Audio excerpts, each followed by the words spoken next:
Once upon a time, there was a king who ruled a very powerful kingdom. There lived a dragon named Drugo.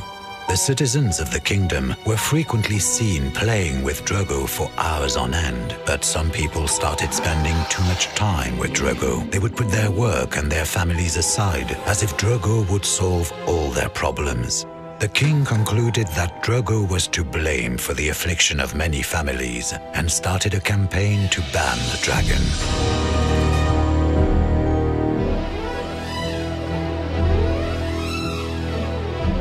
And soon, Drugo became public enemy number one and was forced to flee, hiding in the darkness.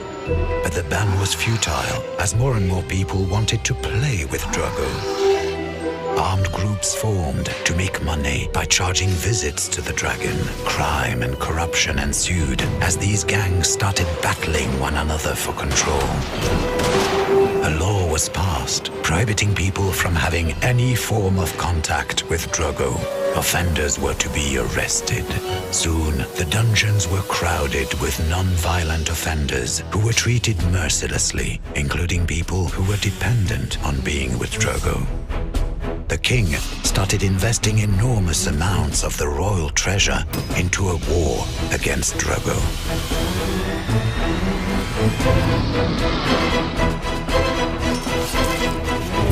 It was then that people came to a powerful realization.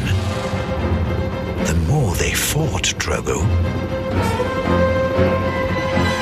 the stronger and more menacing he grew, and the more violent the gangs became. The kingdom was shaken by a violent war that soon spread across all neighboring kingdoms.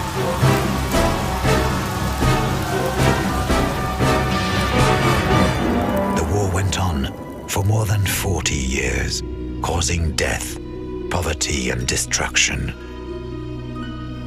Then, former rulers of several kingdoms decided to break the taboo.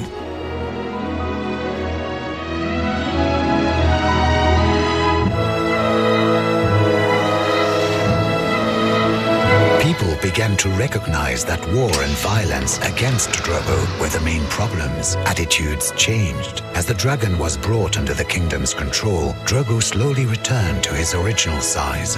The gangs lost influence and dropped their weapons. People could live without fear, understanding that supporting those who suffered because of Drugo was a smarter decision than killing and incarcerating people in an endless war.